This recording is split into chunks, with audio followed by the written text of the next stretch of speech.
Hello there, I'm David Jacobs, and this is Mr. Entertainment, Sammy Davis Jr. Question, is the going great?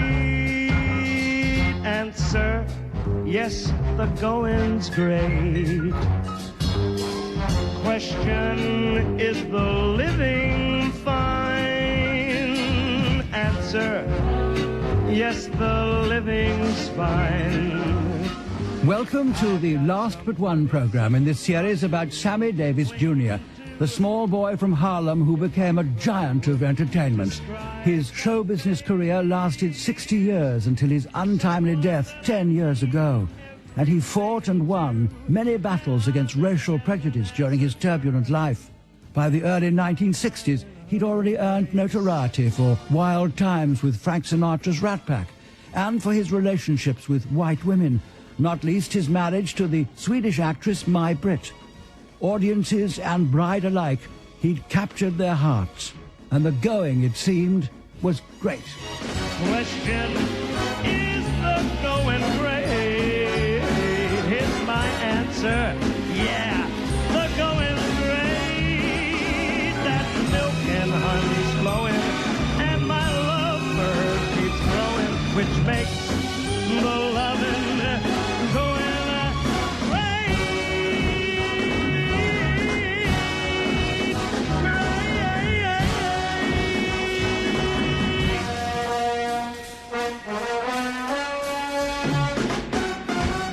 Sammy worshipped Maj Britt, and her love for him was no less intense. But this high-profile marriage was bound to face pressures in the America of the 1960s. As you'll hear in this program, these pressures were to have unhappy results. At first, the strains on the marriage came from the outside. Long before their wedding, Sammy was afraid of Maj facing ugly insults in public and constantly found excuses to avoid shopping or dining out with her. Now the relationship faced pressure from the inside in the all-too-familiar conflict between work and home. Summer, not a bit of breeze. Neon signs are shining through the tired trees.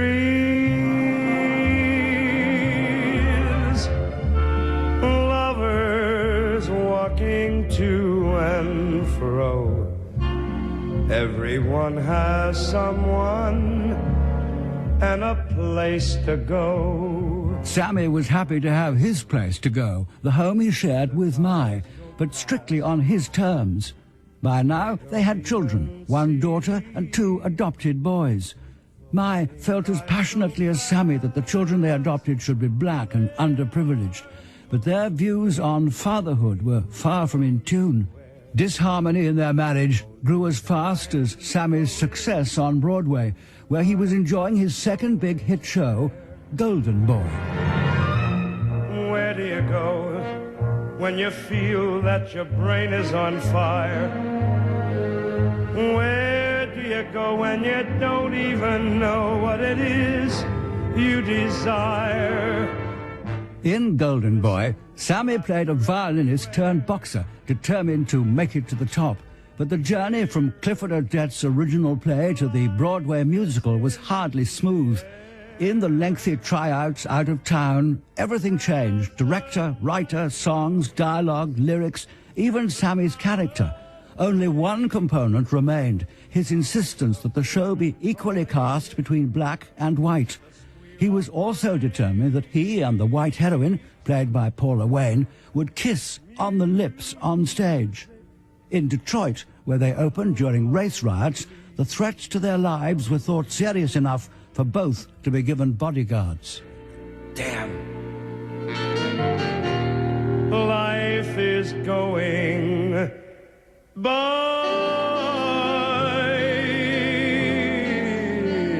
and I stand and wonder who the hell am I?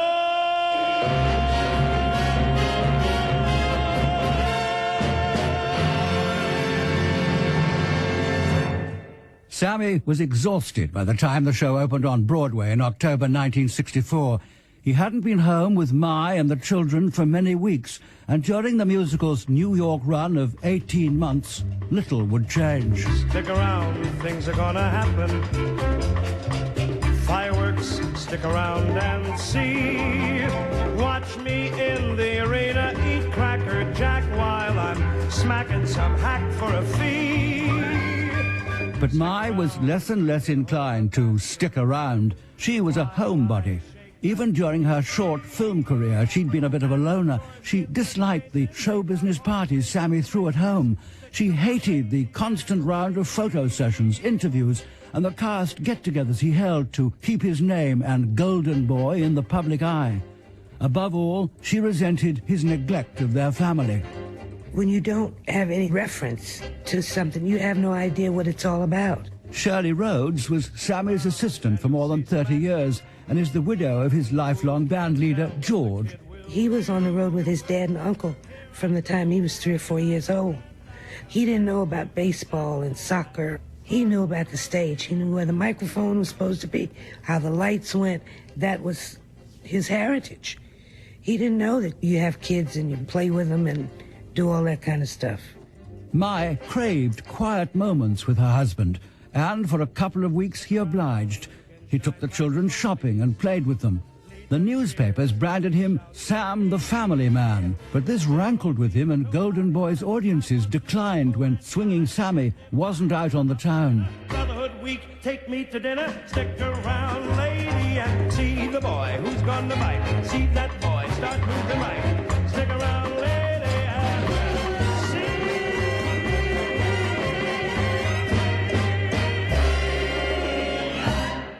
He decided to come clean with Mai. Being Sammy Davis Jr. was far more important to him than their marriage and the children. How ironic, then, that Golden Boy's central love song, which reflected Sammy and Mai's early years together so well, should lead to their final parting. He wanted Mai at the recording session. She refused. Her priority was a children's birthday party. You can almost feel his fury in the intensity of this performance with Paula Wayne. With you every day.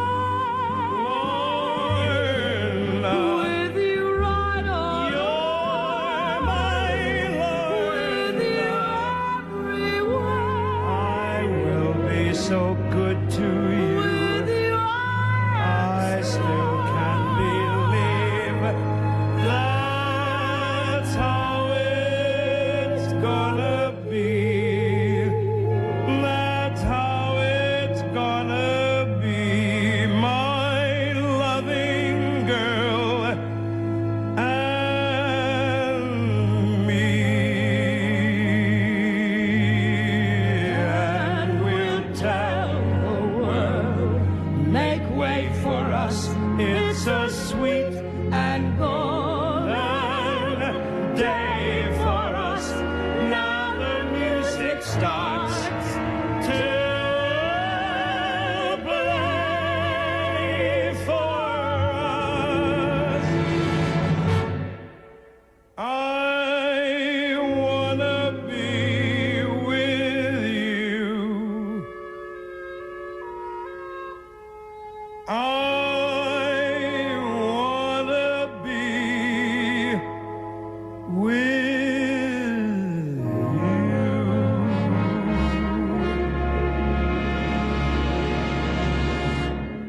Mai left New York with the children in 1966. Soon after, she and Sammy divorced. They remained friends and agreed that Sammy just wasn't made for family life. Sammy shouldn't have ever been married. Bert Boyer, who, with his late wife Jane, helped Sammy write both his autobiographies. He wanted a glamorous partner. He wanted to step out of a car at a premiere and have people say, hey, there's Sammy and my Brit. He was not a husband, and he wasn't a good father. He was the first one to say that. I sit and daydream, I've got daydreams galore. Cigarette ashes, there they go on the floor. I'll go away for a weekend, leave my keys in the door. Why try to change me now? I only saw, yeah, there's another mountain to climb, there's another movie to do, there's another date to play. I gotta be the biggest, I gotta be this. In the meantime, my ex-wife and my kids were suffering. And finally, that lady that I was married to, who went through such pain because of me, she just said, I can't take this anymore. She said, and I never want to get to the point that I hate you. Don't you remember? I was always your clown. Why try to change me now? Sammy was nominated for a Tony Award for Golden Boy, but lost out to Zero Mostel in Fiddler on the Roof. Publicity efforts for Golden Boy were by no means his only commitments. He was finishing his first autobiography, Yes, I Can. He launched a new television series, and he performed at charity benefits for Martin Luther King, Senator Robert Kennedy, and the Civil Rights Movement. Then there was a film to be made. When you get to that degree of fame, you could maybe sometimes think you're a bit superhuman, especially with American stars. Bruce Forsyth. He and Sammy held each other in great respect down the years. In America, when you're that big a name, it is so, you've got to do this, you've got to go there. Whereas here you can live more or less a normal life. I think the high-powered living in America, especially for somebody like Sammy, in the end does catch up with you. Hardly surprising that Mai had found his workload too much to bear. Why try to change me now? The film was A Man Called Adam with Louis Armstrong, Mel Torme and Peter Lawford of Rat Pack fame. Sammy played a jazz trumpeter frustrated with the contemporary world. By chance, one of the movie's songs well suited his own emotions at the time. I'm alone, just my lonely heart knows how. I want to be wanted right now, not tomorrow, but right now. I want to be wanted. I want someone to share my laughter and my tears with. Someone I know I'd love to spend a million years with. Where is that someone, somewhere meant for me? I'm David Jacobs, and you're listening to Mr. Entertainment, the Sammy Davis Jr. story, here on BBC Radio 2, 88 to 91 FM. Sammy put his marriage breakdown behind him and returned to the one-man shows he knew best and which paid the most. In Las Vegas, at his peak, $250,000 a week. After today, nothing will be the same again. After today, I'll make my claim to fame, and then the grass will be greener, and the air will be cleaner, and my life be serener than heaven knows when, heaven knows when. His version of this song followed a reunion with a friend whose writing had already greatly influenced his musical repertoire. I first played Sammy the songs from Dr. Dolittle in the early spring of 1967 at a house on the lakeside in Lake Tahoe, Nevada. Leslie Brickus, who'd written songs like What Kind of Fool Am I and Once in a Lifetime with Anthony Newley. They referred to Sammy as their in-house singer. Brickus wrote the words and music for Dr. Dolittle. There were 14 songs in the score, and I was hoping that Sam would record 2 of them. So we sat down and I played the score, and at the end he stared at me with that sort of one-eyed laser beam stare of his and said, "I'll do it." And I said, "Which one?" "All of them, silly." After today, I shall have bid my fears farewell. After today, I shall have no more tears to quell. I'll learn to live with laughter to stay. After the tears comes the laughter. After today.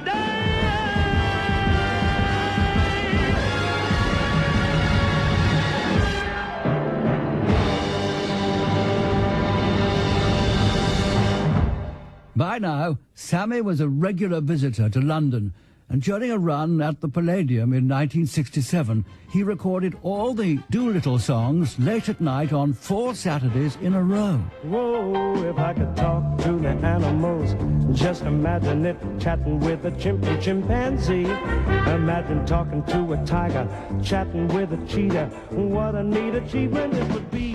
After he did his 2 shows at the Palladium on a Saturday night, he invited the casts of all the other shows in the West End to the studios and had a party every night. And I doubt whether any album's ever been recorded in such a carnival atmosphere, but my God, it did work.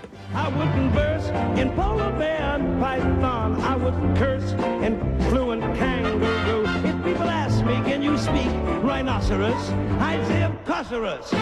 Can't you? When, to our amazement, the song won the Oscar, I was in Europe and I couldn't be there. Sammy actually received the Oscar from no one less than Barbra Streisand. I waited for my Oscar to turn up, and it didn't arrive. And I eventually learned that he'd taken it on tour with him, and his explanation was, it matched my jewelry. Stop and think of it, there's no doubt of it. I could win a place in history if I could walk with the animals and talk with the animals, grunt, squeak, squawk with the animals, and they could squeak and squawk and speak and talk to me. They would talk to me. Yeah. Away from the racial pressures of America, Sammy made many friends in Britain, and he admired the musicians he worked with here, not least the composer, arranger and accompanist Laurie Holloway. They first met on my own television show in the late 1960s, Sunday Night with David Jacobs. The show was live, and suddenly Sammy decided to make up a song on the spot. Laurie was at the piano. He said, I want someone to shout out any title that you like.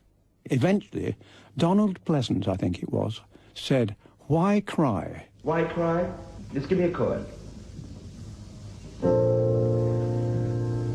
I look at you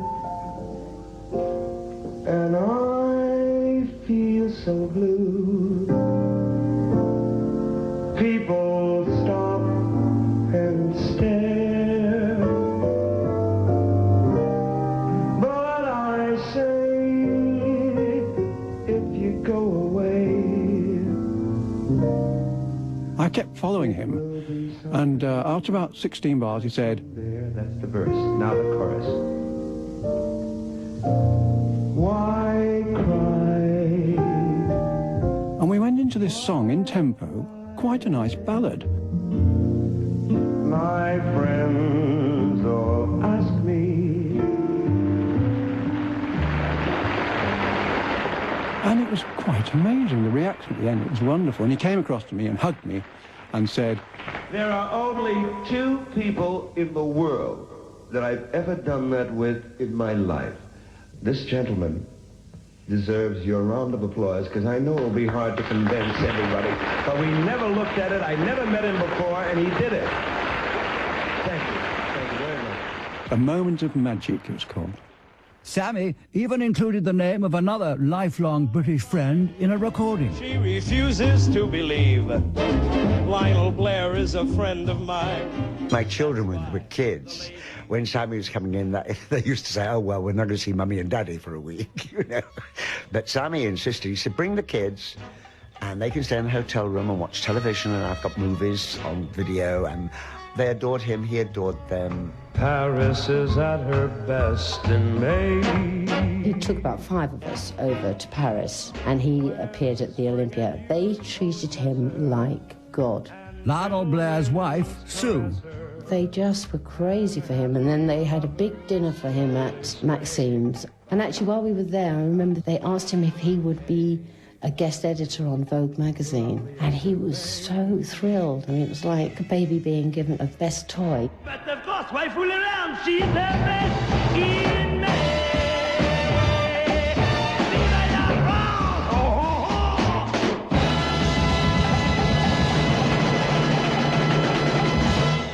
While in Paris, Sammy enjoyed a passionate romance with the actress Romy Schneider. but often his painstaking seduction plans would be derailed by his natural over-enthusiasm. Did you say I've got a lot to learn? Well, don't think I'm trying not to learn, since this is the perfect spot to learn. Teach me tonight. He was fascinated by an actress once and invited her for dinner. We all were there. And he hired this violinist to serenade her in the restaurant. And it was just the most embarrassing thing you've ever seen. But it was because he was completely besotted and thought that this was a way to woo her. And of course she wasn't interested. And it was just really strange to see that he could be that vulnerable. Sammy had carefully cultivated an image of insatiable libido, although in truth his most successful conquests were unknowns. Sometimes even they weren't too welcome. There were times when he would come out of the stage door and a woman would be standing there, a young, gorgeous woman, and she'd say, "Mr. Davis, I'd like to carry your baby. This is not a trap. I'm not trying to do anything bad." And her husband was there, and he'd come over and say, "Mr. Davis, really, we both love it. It would just be a great honor." I mean, these people are crazy, but this happened more than one time. Sammy was now toing and froing across the Atlantic. He revelled in London's swinging 60s. He flirted with drugs, found consolation with chorus girls, and bought outrageous outfits on the King's Road. And his friends in Britain were a mixture of wild boys, Jimi Hendrix and the Rolling Stones, and the social circle of Laurence Olivier. Graduation's almost here, my love. Come on and teach me tonight. Oh, yes. Teach me tonight.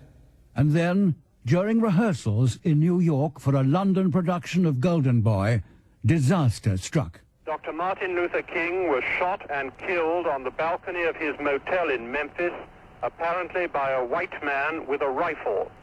Dr. King was rushed to hospital, critically wounded, and pronounced dead within the hour. Sammy raced around New York's television stations to appeal for calm among the black community. A month later, back in London, he suffered another personal loss. Senator Kennedy has been shot. Is that possible? I am right here. Rayford Johnson has a hold of a man who apparently has fired the shot. Senator Robert Francis Kennedy died at 1:44 a.m. today, June 6, 1968. We have lost a whole ideal, man, that went with him. He's the only white man that I know at this point, politically, that could walk into the most militant community and be received with open arms, because he was the man. Sammy was devastated by the assassinations. Depression and self-doubt set in. He'd already dabbled in Satanism, and when his friend, the actress Sharon Tate, was ritually murdered by the Manson gang in Los Angeles, he knew that, but for filming in London, he would have been partying with Tate on that dreadful night. Back in the States, he didn't give up the high life. He even tried unsuccessfully to set up a joint home with 3 young women. But things changed abruptly with an invitation from Sidney Poitier to take a 2-week break on his yacht. Sammy had met a beautiful black dancer in the London production of Golden Boy, Altovise Gore. She'd joined him for the cruise around the Bahamas, and before long, she'd become the 3rd Mrs. Sammy Davis, on one condition, that she didn't cramp his style. The arrival of this new, young, permanent companion eased his depression, and as the 1970s dawned, with Sammy in his mid-40s, he thought he was starting a whole new chapter in his life. I'll begin again. I will build my life. I will live to know that I fulfill my life. I'll begin today. Throw away the past, and the future I build will be something that will last.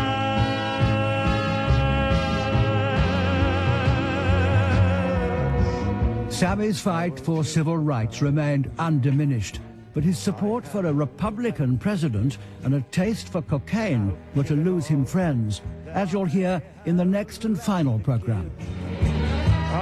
Mr. Entertainment is a Ladbroke Radio production for BBC Radio 2.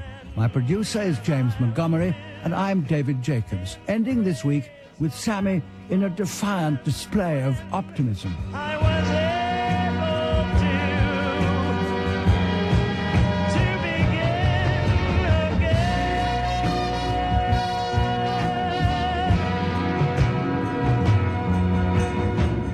I will start anew. I will make amends, and I'll make quite certain that my story ends on a note of hope, on a